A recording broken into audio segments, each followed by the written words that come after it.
my son and I have started, we have the 4 different homes that we have been paying telephone bills and internet service, and now we've discontinued our telephone bill by putting in Google Voice for free. Oh, yeah. 2 lines for free. It pops onto our existing internet, so I'm saving about $40 a month on the phone charges that I used to be paying for, because I have like voice and fax. I don't have to pay that anymore because it's all free now with Google, and I'm just using the internet, so it's a nice little savings.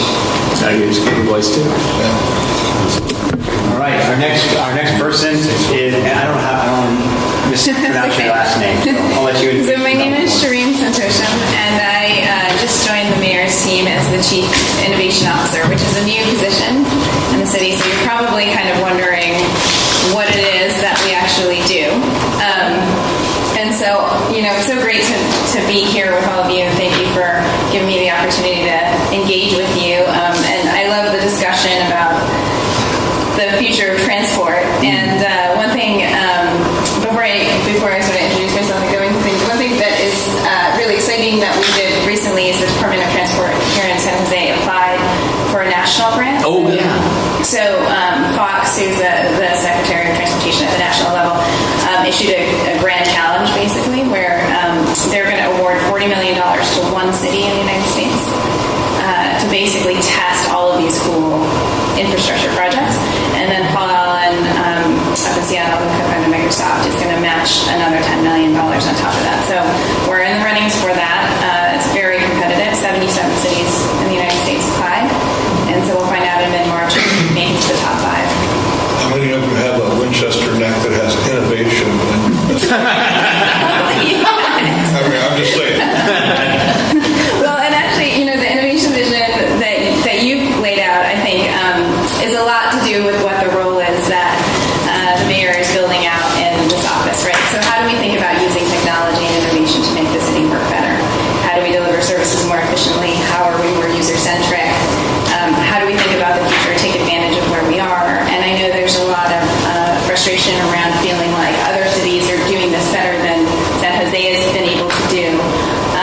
And so, the hope is that we can both replicate and learn from other cities, but also really leapfrog because of where we are, because we have residents like all of you, and really get to a place where we're the most innovative city in America in the next 5 years. And so that's sort of the grand vision. I joined the team about a month ago, so we are at the beginning of this journey. And I come from a background where I worked on mostly mobile technology. So I worked on a lot of public-private partnerships on sort of big scale. So I was working with GSMA, which is the big mobile phone industry association internationally, and I worked on digital access issues for poor women globally. So I looked at the digital divide between men and women because there's a lot of cultures in which women don't have the same rights and access as we do enjoy here. And so I worked with big companies, with governments all over the world, and spent a lot of time traipsing around Africa and Asia. Before that, had been working at McKinsey, which is a big business consulting firm, and I have an MBA and a policy degree.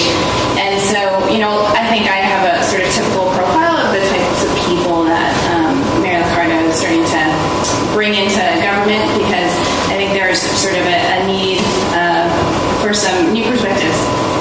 And so I'll talk to you a little bit about what we're thinking here. And, I think overall, what does it mean to be a smart city? People talk about that. And I think, you all have a really good sense of it already, which is how do you use information communication technology and big data analytics to enhance livability, workability, and sustainability, to improve service delivery, efficiency, reduce costs, and provide an excellent customer experience. And so that's, sort of our big goal. So, what are those drivers? I think one of the things that is very obvious now is that we're not just talking about innovation for innovation's sake. So there are these very real pressures. So there's, traffic, there's growth in the city that's going to cause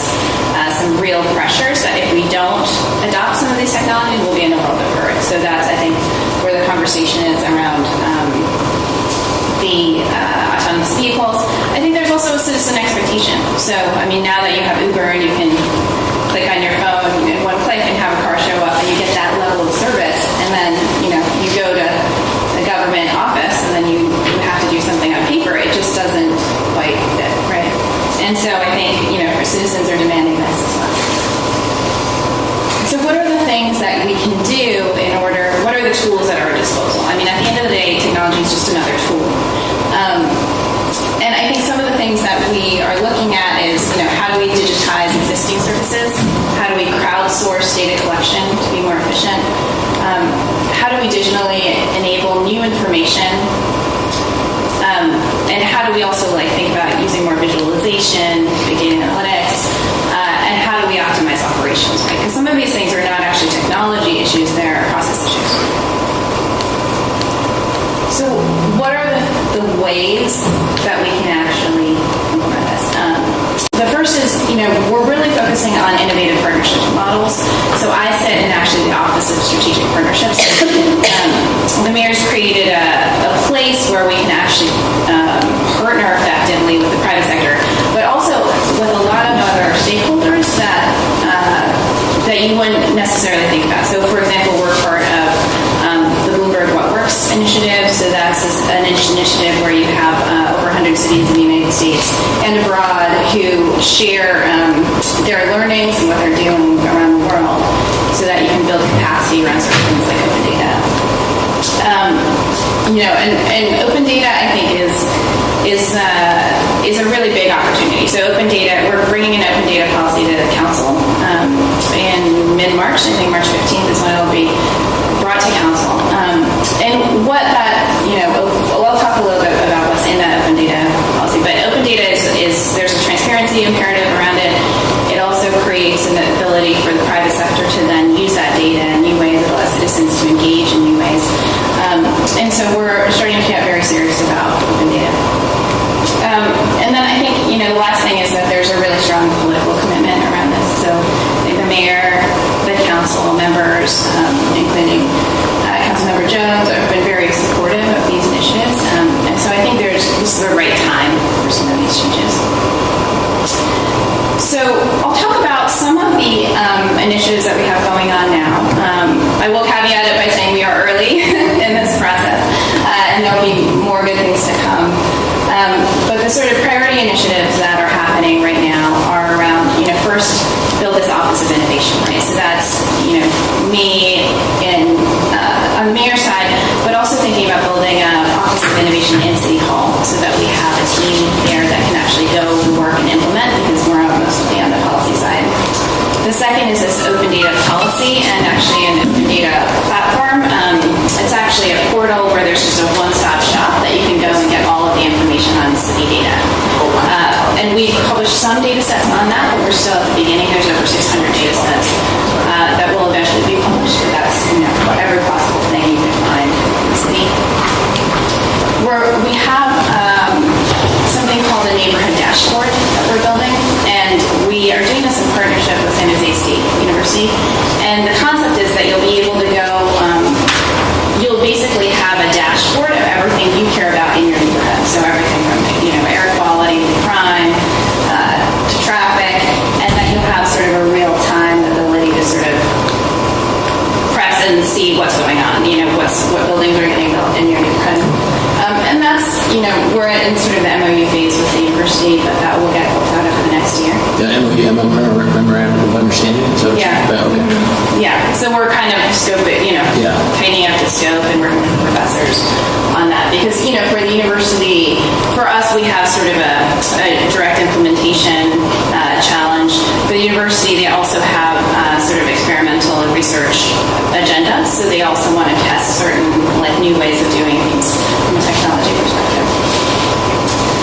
The next thing is we are in the process of building a Mayor's Innovation Fellows program. So as you know, one of the issues with local government is that you simply can't pay to attract the kind of talent that you might, you know, always want to attract.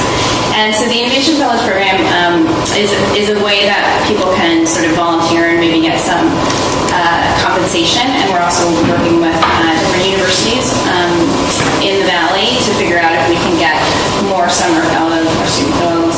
Right now we actually have some really engaged citizens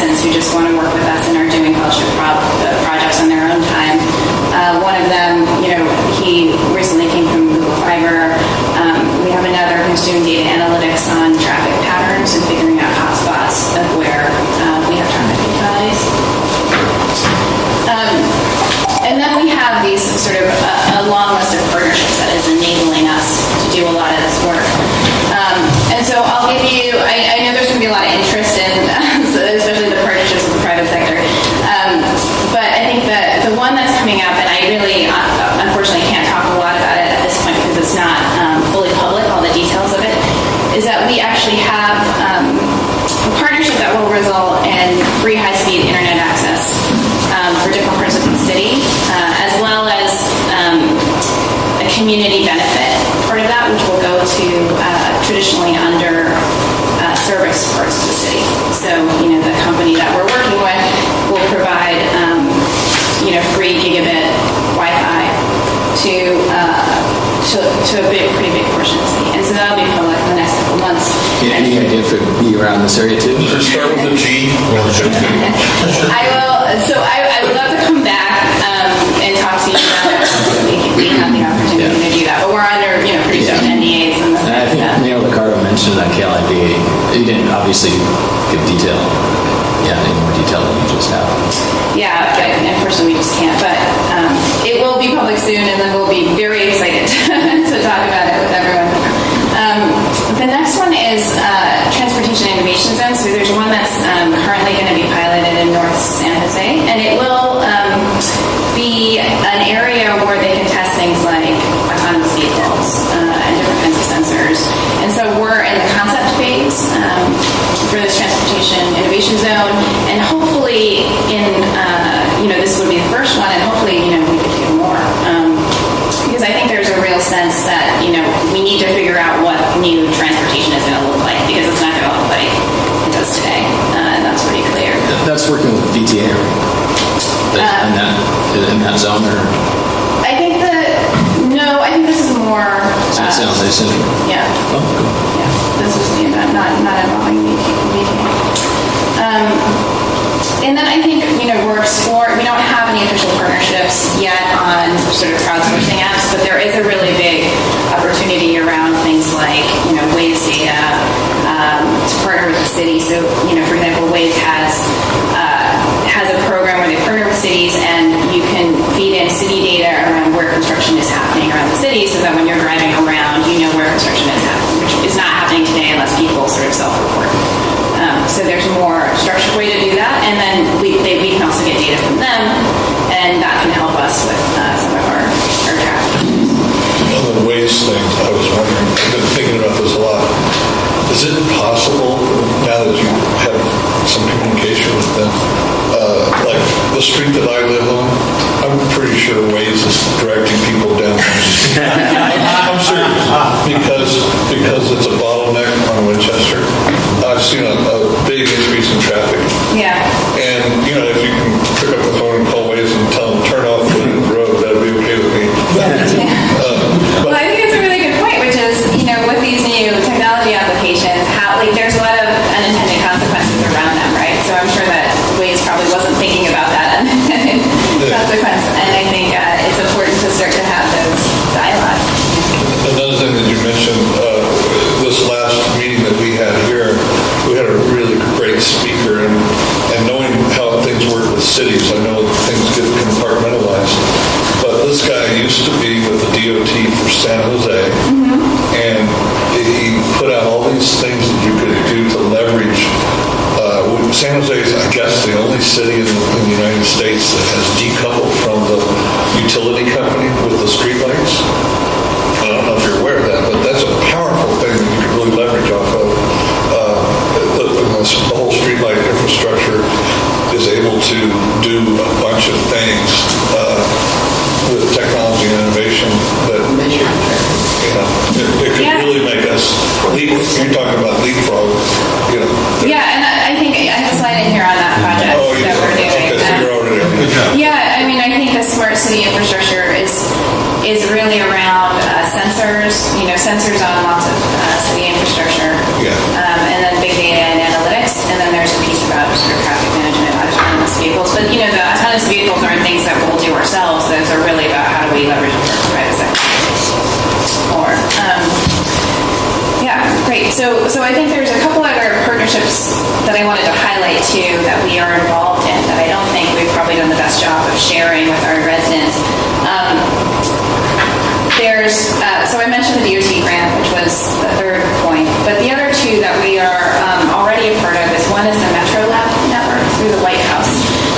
And what the Metro Lab network does is it looks at partnering universities with cities to come up with let's not just sort of replicate what we have today, but let's really think about the innovations of the future.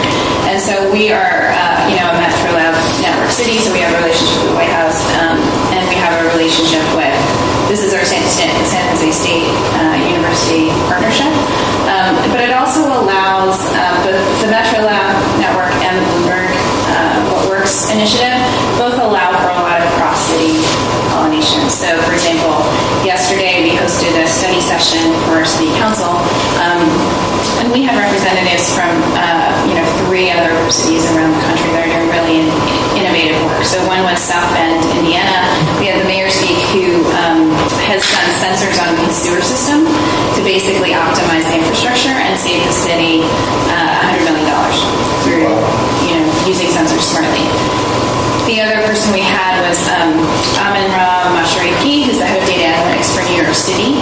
And he, I've known him for a couple of years, and they're just doing incredible work around small businesses. They are way ahead of us in terms of they've been at this for over 10 years because, Mayor Bloomberg had started this way back in the day. But one thing that they're doing is they're mapping every plot in New York City, and you can actually click on it, and it tells you all of the permitting, zoning issues for that building. It tells you, what the population demographics are in that area. They used a startup to put sensors all over the city that actually manage foot traffic. So if you're thinking about starting a new business, you can say, oh, well, here's actually the foot traffic that I'm going to get. And so they are very light years ahead of us and where we are today, but I think, that being able to see a city that's able to do those kinds of things is very empowering. And then the last group that we had come in and talk was San Francisco, our neighbor, who have also been at it for a long time. They have a very advanced Innovation Fellows program that they leverage very well. They also are very good about working with startups. So they have a startup in residence program. And some of the innovative things they've done around procurement to make it easier to do city business is also interesting. So that's all to say we are learning from the best around the country, and we have a lot of support from organizations like the White House. Bloomberg What Works focuses more on open data and big data analytics and helping us to get to a best practice where we are both balancing sort of transparency around our data, messaging that data, so how do we think about visualizations, and then how do we balance sort of like privacy and other public safety concerns. And then the last thing, I mentioned the study sessions we've had these 3 cities, and the last thing I'll mention is something I'm not directly working on, but another member of my team is working on, is how do we think about closing the skills gap. So we all are concerned about inequality. We see what's happening in the Valley. And Tech Hire is another initiative out of the White House to basically skill up people who don't have 4-year college degrees, but skill them up in technology so they can get tech jobs. And the goal is to, I think, 400 jobs, actual jobs, and people placed in the next year and a half or 2 years. And so, this is part of really thinking about how do we make sure that we're equitable and how we're growing. So this is the street lamp project. So I was going to just talk about a couple things that we're doing, but I know you had a very in-depth session last time, so I won't really talk about it. But I think it's just the thing about streetlights. It's smart, right? So it's just smart to, if someone wants to put something on our infrastructure, different kinds of sensors. I think there's 11 different types of sensors that we're testing on them, and they also swap out, the streetlights with LED lights. So it's just, makes sense. It's not a big lift for us, and it's a big benefit for them, and we're saving some money. Any idea when that will be closed, the RFP? Or? I think it's going to be closed in the next 3 months. Okay. So I have a quick question on the lights again. We heard a couple things. One is that putting anything on those lights is very challenging with PG&E because of regulating costs or what energy being consumed, etc. But the other thing is that the RFP that was put out there seemed to, and the speakers said maybe it's not quite this drastic, but it seemed that it was really focused on cost recovery on saving city money to replace the sodium, whatever they are, high pressure, with LED, and that saves the city by $3 million a year, $10 million, whatever it is, which is great. But it seemed to miss the opportunity that actually touching the labor to do that was actually given.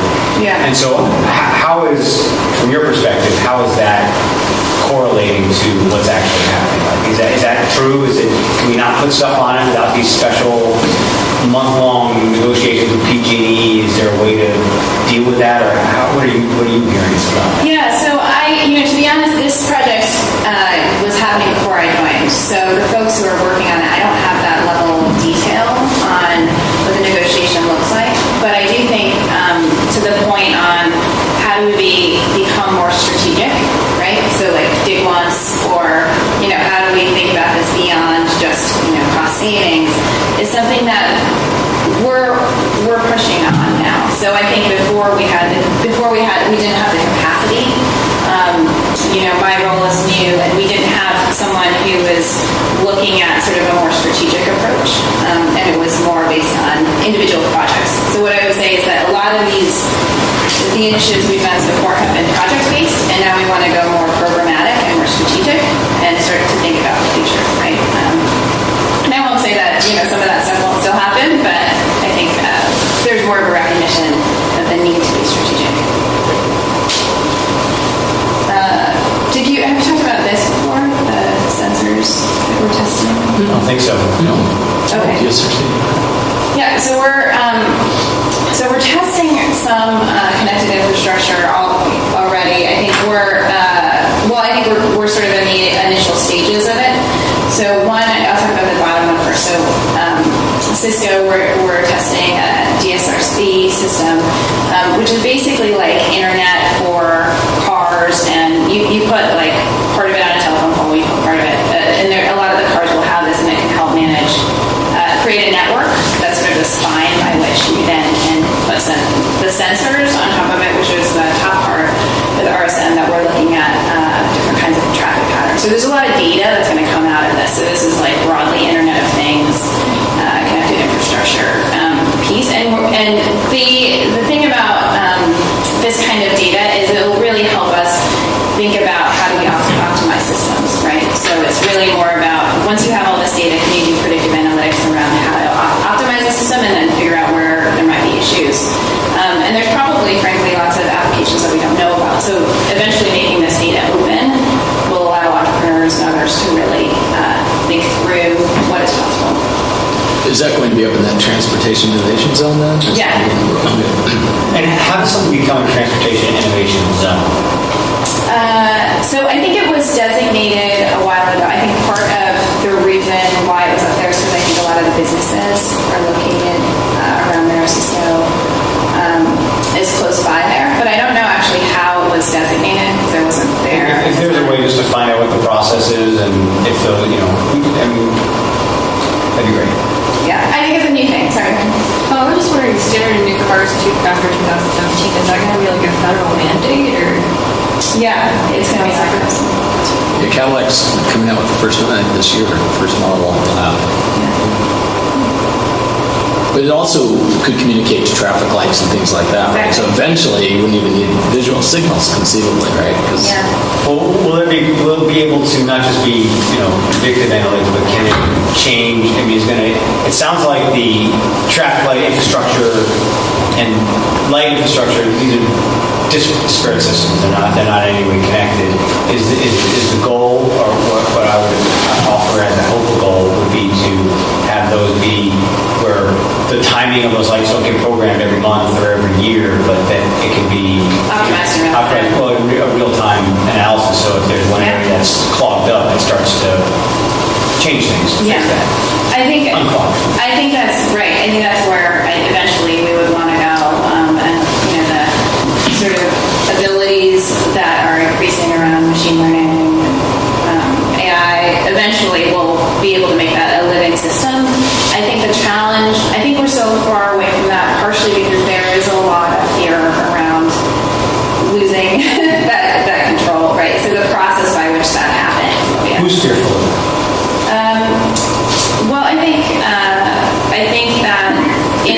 certainly there are fears from city staff, right, around, I mean, what if someone is able to hack into our system and mess with our traffic lights, right? I mean, there's a legitimate fear there. And so how do you think about that process? And then I think there's probably fears.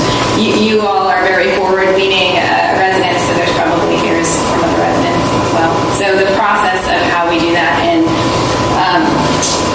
being experimental and staging that in is something that we would work with DOT on. But I imagine it will be, it's definitely so now I want to talk a little bit about this open data policies that I mentioned before. So open data basically means that all of the city data is open by default. So right now you can have a public records request for any data in the city, but it's not really open in a easy to use format, easy to understand. And so a lot of cities have had open data policies. We have not yet, and so we have drafted one. It'll be coming to council, and it will essentially make all data that's not confidential or there's not some serious concern about that the city has, and protecting people's privacy. All the rest of the data will be available, right? And that'll be staged in over time. But we're going through sort of a prioritization process about which data sets will be released and how. And we'll also have this sort of one-stop shop, which is this open data portal. You can get all of that data together. And, I think I'll just flip to the next one. So is it more than a policy, though? It's APIs and stuff like that, so people can just tie into it?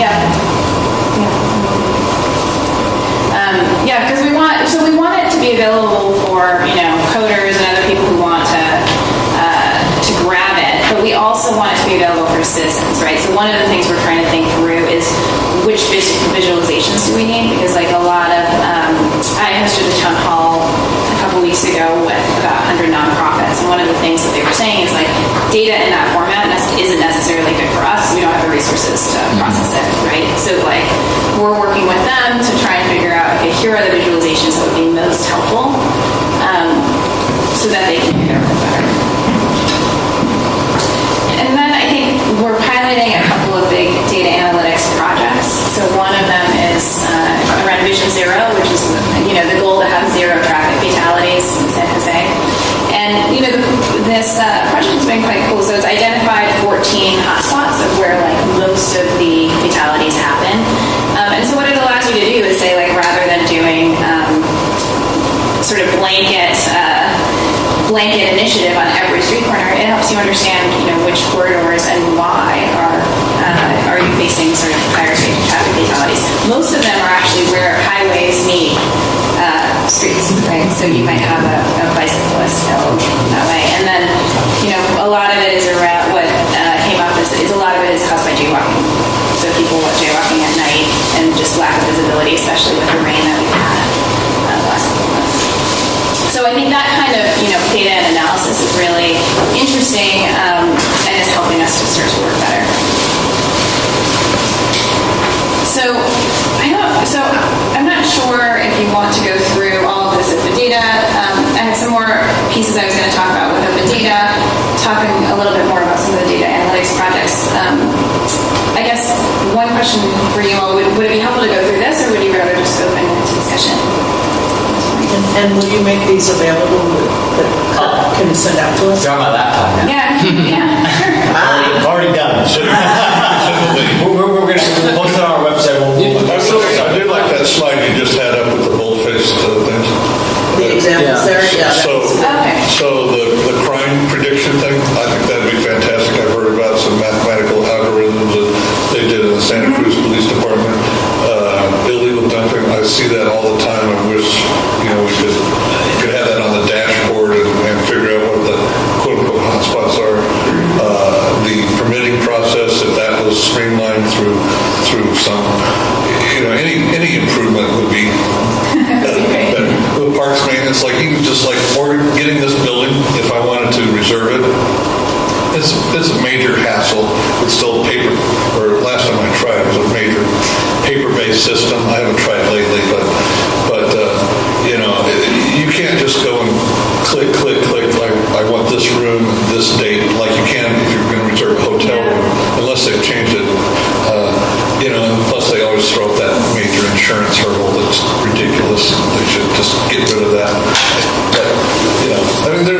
lot of room for improvement.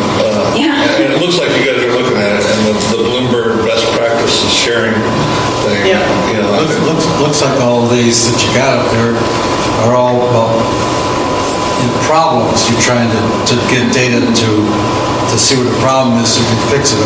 You should have another list of things what's good about San Jose. Someplace have some kind of data that shows how great San Jose is, compared to Cupertino or Palo Alto or I'd like to see that. Palo Alto, I know, has got a great thing on trees, and they actually put little signs on their trees telling you what kind of tree it is.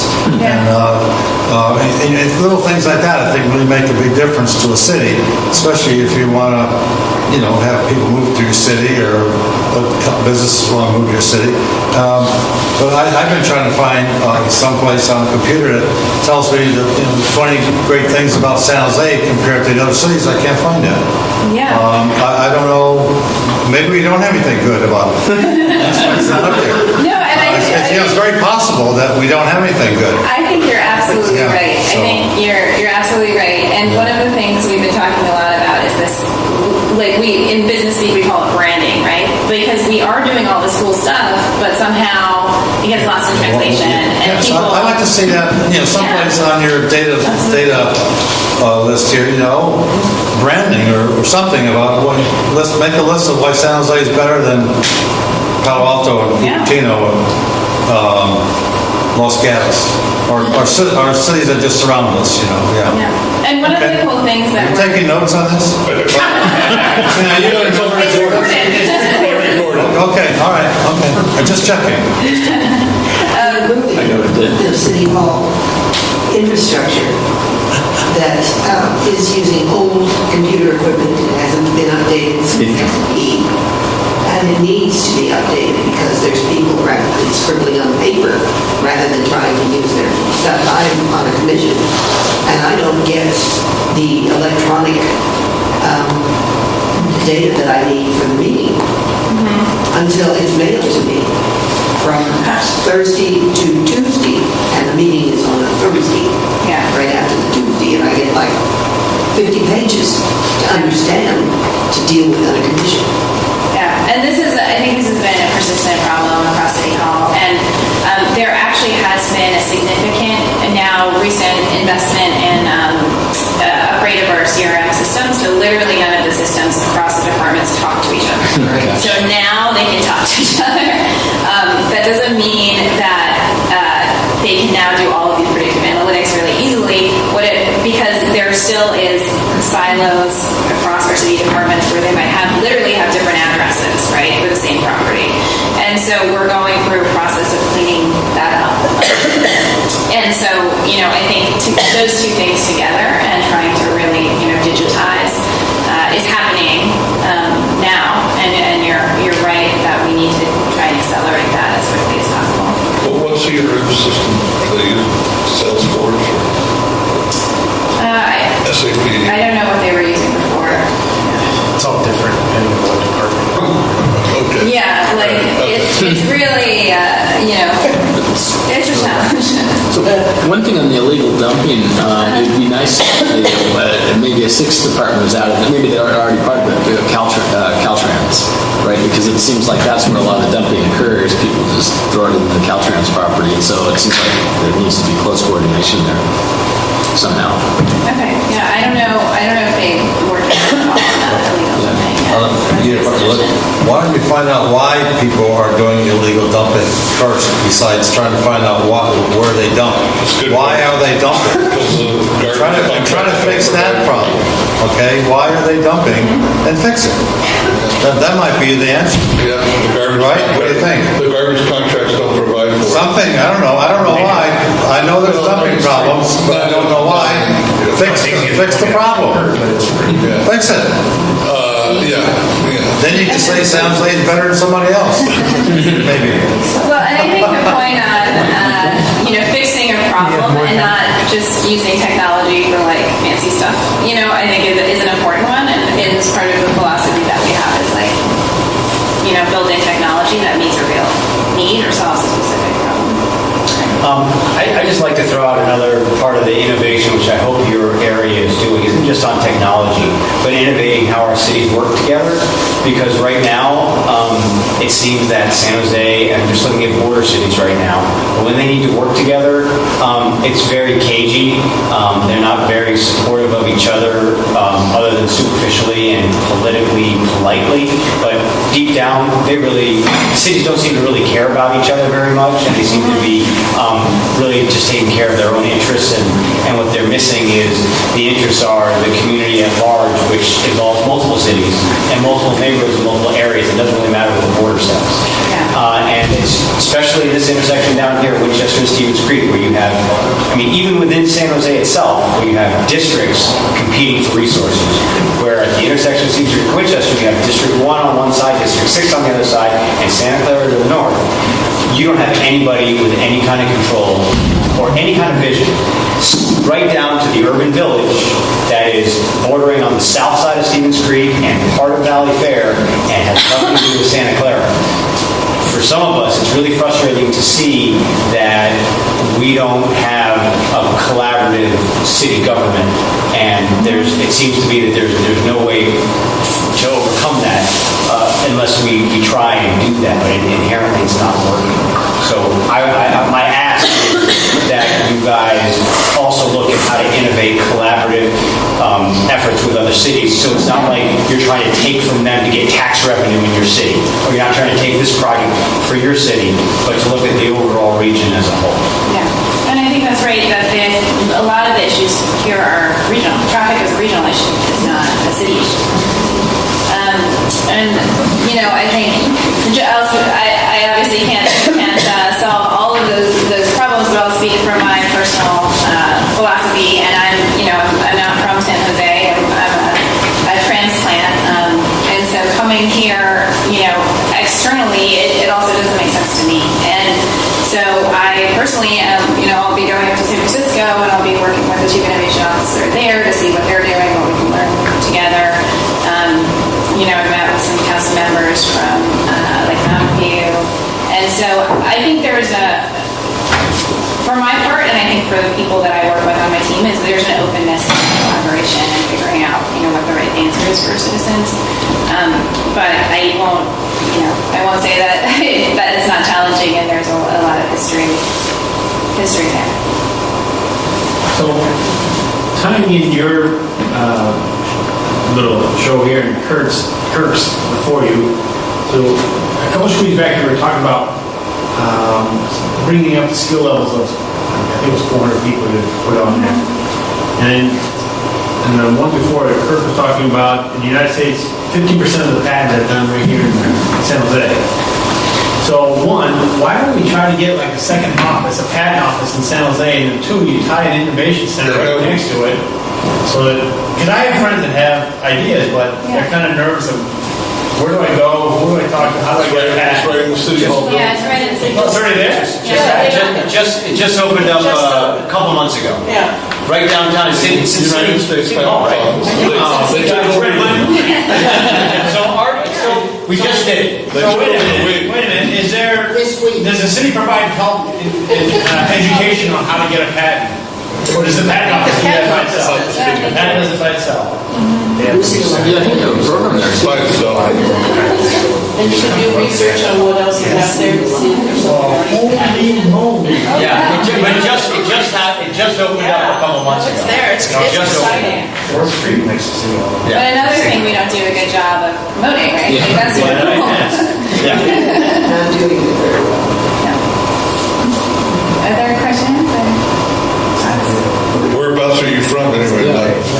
I grew up half in Arizona, half in Maryland, but I've been traveling. I've been a bit of a nomad, so I've lived in. Yeah. What was your impression as an outsider of San Jose?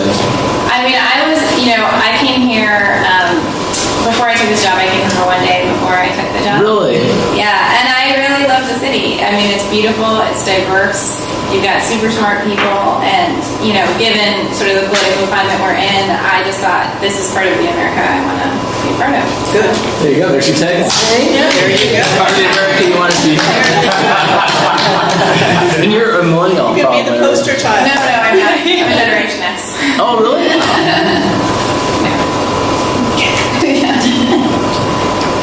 Other questions? Thank you very much. Yeah, thank you. Yeah, very good.